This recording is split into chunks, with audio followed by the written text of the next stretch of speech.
This is Austin Liti Limits, where authors talk to authors about books and the craft of storytelling. Sponsored by Blue Ink Review, because typing the end is just the beginning. Find out more at blueinkreview.com.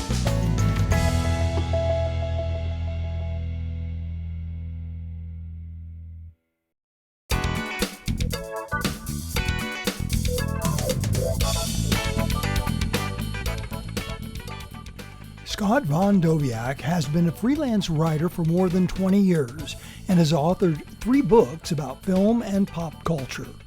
His new novel, Low Down Road, is a thriller set in the 1970s, and he sat down recently for an interview with our Scott Senegren. Welcome to the show, Scott von Doviak. Thank you, Scott. How are you? I'm doing great. How are you? I'm okay. Yeah, at least it's not blistering hot today, which is pretty nice. So I have your novel here, Low Down Road. It came out last year.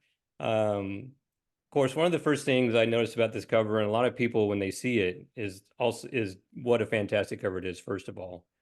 But it really encapsulates the book really well, and particularly the era. You got someone that looks like Clarence Williams III here, and Roy Scheider here, and this is just such a great cover. Can you talk a little bit about this? Were you involved with this, or did they just present this to you and you said yes? I mean, I was involved to a certain extent. Hard Case Crime, they had kind of have a house style of throwback pulp covers. And this one was a little different than that. My idea was that it should look like the poster for a 70s exploitation movie that never was. And, that's really what happened. The artist is Tony Stella. He's done movie posters. He did the movie poster for the most recent Indiana Jones, among others. And he very quickly came up with like 3 sketches. And really all I did then was say, well, what if we took this guy from here and moved it over to this one? And then, the painting was done fairly quickly. And, to me, it's the perfect cover. I attribute at least, half the success of the book to the cover art, because it really, they say you can't judge a book by its cover, but in this case you can. You look at that and that's what you're going to get when you read it. Excellent. Yeah, you had mentioned in the acknowledgments that this book was kind of like the drive-in movie in your head that you're trying to get on the page. What were some of the movies when you were a kid, I imagine, in drive-ins that were inspiring you to write this type of story? Yeah, well, 20 years ago or so, my first book, nonfiction book, was called Hick Flicks, The Rise and Fall of Redneck Cinema. And basically that was a film survey book all about these drive-in movies that are kind of rural. They could be independent, but some were studio productions. Fair number of them had Burt Reynolds in them. It was really inspired by a screening of Deliverance that the Alamo Drafthouse did, where it was a canoe trip and you went along this river, and they had some actors planted on the riverbank to kind of taunt you as you went by. And at the end of it, it would be this screening of Deliverance. But before the movie, they showed a bunch of trailers, and they showed like, Gator, Burt Reynolds, and things like that. And it got me thinking, I remember all these from my youth, and it's really a genre unto itself that hasn't really been, it's kind of unsung. So I wrote a book about them, and really, it peaked with Smokey and the Bandit. That was, a lot of people may not realize, the second highest grossing movie of 1977, only behind Star Wars. You can think of what a completely different civilization we'd be living in if it was the other way around, but that's how it ended up. So those were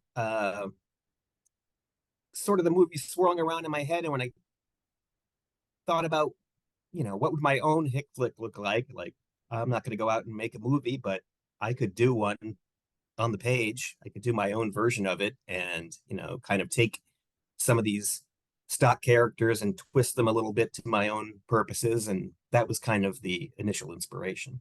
Right. One of the things that struck me about your book, um, it is very fast paced. It is a page turner. The text itself reminded me of a screenplay. There's a lot of dialogue. There's quick scene setups, and then you just jump right into it. Were screenplays an inspiration for you in this particular style, or were you just sticking with hard crime books as the inspiration? I mean, it was a little of both. I mean, I think there's some Elmore Leonard in here, as far as the lineage of hard-boiled crime. But yeah, really, I wanted it to be cinematic. I wanted it to have that kind of velocity, literally pedal to the metal, because it's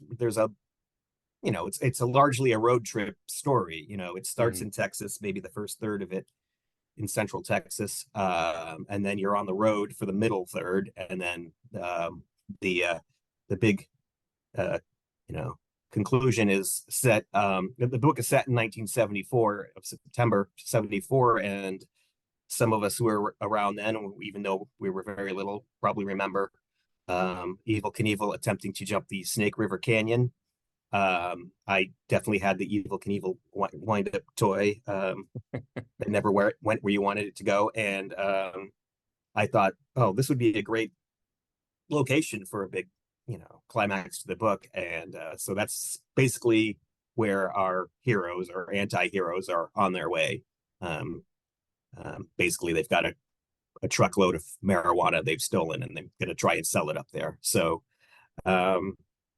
I just, it played as a movie in my head. So I really, there weren't a lot of, you have to use the style that suits the story. And there wasn't a lot of room for like a 3-page literary discursion on whatever state they were driving through. It was just keep the story moving. Exactly. So what was it about this particular genre? You say it's kind of unsung, where in television there was the Dukes of Hazzard, and then you mentioned Smokey and the Bandit, and there was a while in the 70s where, like you said, this was very popular. What was it about this particular type of story that you think grabbed people so much? I think there were different things going on in the 70s, and you had um, different audiences for them. It was also the heyday of sort of blaxploitation, and I kind of dipped into that a little bit too with one of the characters. But I think it was. I hate to say that people have lower expectations for entertainment, but in some cases that's true. If you went to the drive-in on a Friday night, say in the rural South, and you saw, fast cars and scantily clad women, and basically an action-oriented story, maybe that's enough for a Friday night. But I tried to, like I said, I tried to take some of those elements, but kind of put a different spin on them. Right. One of the bits that is a different spin is the character of Antoine, and so he dived into his backstory a little bit about that character. He's not the typical villain that would be in these movies that you're explaining, because you kind of go into his life a little bit. What was the inspiration for that, Antoine being a little bit deeper of a character than you would see in these movies or shows? Well, I I think there's a kind of an obligation when you're writing a character that isn't of your world to try and try and be as respectful and sort of empathetic as you can, and try not to make them a stereotype. It would have been very easy to make Antoine, he's basically a pot kingpin. He's a black man, and you could see him going down a road of just being this blaxploitation character that didn't really amount to much except as a foil for the heroes. And I really didn't want to do that. And it was just as I was writing it that I sort of came up with some ideas about. I'm trying to kind of tiptoe around this a little bit because it comes as kind of a surprise. Sure. Some of this stuff about him in the story, but it just I reached a certain point in the book where it just hit me like, oh, what if this, and yeah, I think that would be very interesting, and that would be another that would open him up as a much more interesting character to write about. And that's really what it was. Right. So let's talk about process a little bit. So was this story, did you plan it out in advance, or did you just kind of ride the seat of your pants and kind of figure it out as you went? What's your writing style? Mostly seat of the pants. In this case, there was almost literally a roadmap because it's kind of a road story. Right. So I didn't have a literal atlas, but I went online and sort of said, okay, what's the route that they would take and what could happen along the way? And, I knew that, the beginning, I sort of knew how the story was going to get put into motion, and I knew where it was going to end up. So while it wasn't strictly outlined, I knew certain beats I was going to hit. Like, okay, they're going to get here and they're going to run into some bikers and there's going to be some trouble there. And then they'll get here and there'll be a bunch of hippies and there'll be some other kind of trouble. And it was things like that. Just what how much trouble can I get them in, which turned out to be quite a bit. Right. So tell us a little bit about your journey as a writer. You had mentioned the nonfiction book. Did you start in journalism, or were you always dabbling in fiction? Always dabbling. I did, try my hand at screenwriting. I was in Los Angeles for a few years and did co-wrote an independent film. But really, I spent 20 years as kind of a pop culture. I hate to say journalist because I don't have any journalism training, but I wrote reviews. I did interview some people in film and TV, and I did write some feature stories and stuff like that. But it was mostly I was a film reviewer for the Fort Worth Star Telegram for a number of years, basically as a backup freelancer to the main critic who, whenever there was a movie he didn't want to see, would send me to see it. So I saw a lot of movies I wouldn't have otherwise seen. And then I moved on, and for the AV Club, I was mostly doing like TV recaps and things like that. But throughout that time, I had written 3 nonfiction books. I mentioned Hick Flicks, and I also wrote one on basically it's the Terminator, movies that influenced it, and movies that it influenced, and then another one on Stephen King films. But I'd always wanted to tell my own stories. And basically, maybe 10 years ago or so, I started working on what ended up being my first novel, which was Charles Gate Confidential, which was kind of a mystery set in Boston, 3 different timelines based on a real unsolved art heist at the Gardner Museum in Boston. And that kind of set me on a new path, kind of where I am now, kind of in the crime fiction world. Well, it's been pretty mind-blowing to have written a book about Stephen King movies and then have him blurb your book. Yeah, Full well, circle moment. it definitely was. And I still don't know if he knows I wrote that book because, I wrote about a lot of bad Stephen King movies, and I was honest about it, but he's honest about it too. So, but yeah, I grew up in Maine, actually, maybe about an hour from where Stephen King lives. So from time I was 12, 13 years old, I started reading his stuff, and that probably started me thinking, well, he lives up here and he can do this. And so, I could probably do this too. But to later get to the point, he had written several books for Hard Case Crime. So my publisher knew him and could get a hold of him and get the book to him. And, there was no promise that he would ever read it or get around to it, but he did. And he read both. He gave me a blurb for both of them, and has tweeted about them on a number of occasions. So, I mean, you really can't have a better fan in your corner, I guess. No, that's correct. So let's end this with, what is your favorite Stephen King book? And then what is your favorite Stephen King movie adaptation? Well, interestingly enough, it's the same answer for both, but I would say The Shining, although I would say the movie The Shining I wouldn't call it a great adaptation of the book. I would call it a great singular vision of its own that Stephen King hates. And because it's not, it's its own thing, but they, they both scratch different itches, I guess.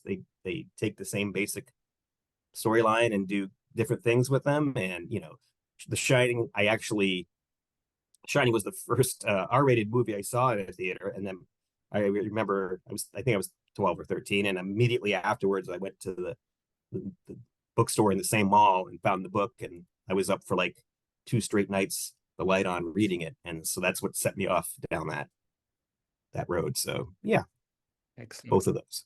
All right, well, now's the time in the show where we do the lightning round. It's not a concept we created. It's from inside the Actors Studio, but they didn't create it. They took it from Bernard Pivot. He took it from Marcel Proust. So Scott von Doviak, are you ready for the lightning round? Let's say I am. Excellent. What's your favorite word? Festooned. I have a long-running bet with a friend that I can work the word festooned into all of my books, and I get $1 each time. So that's a good bet. Profitable word for me. What's your least favorite word?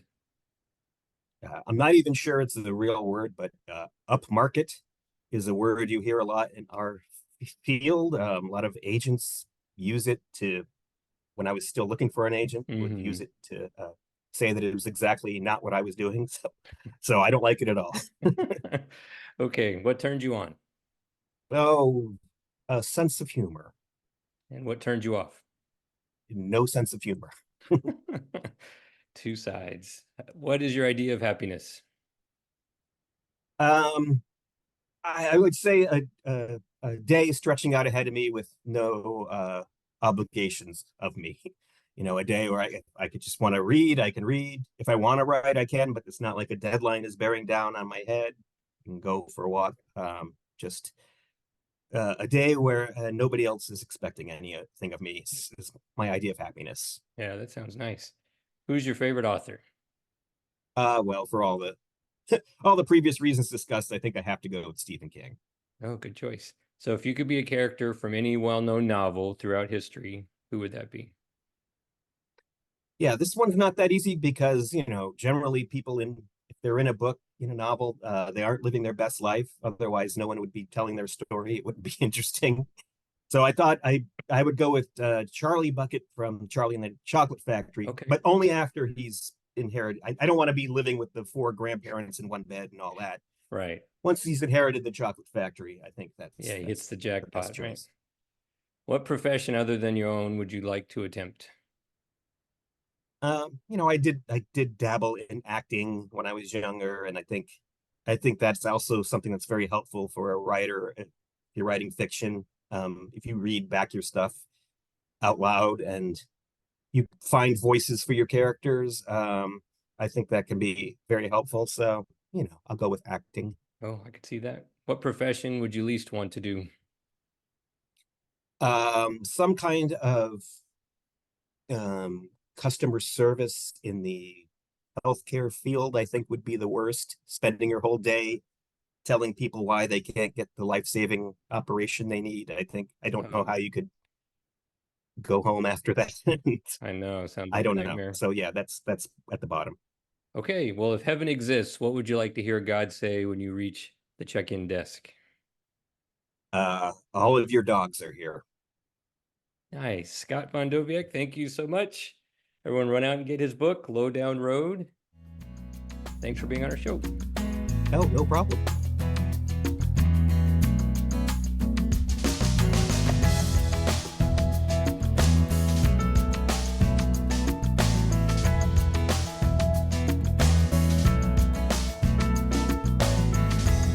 This has been a presentation of Austin Liti Limits, made possible with help from our good friends at Blue Ink Review, where typing "the end" is just the beginning.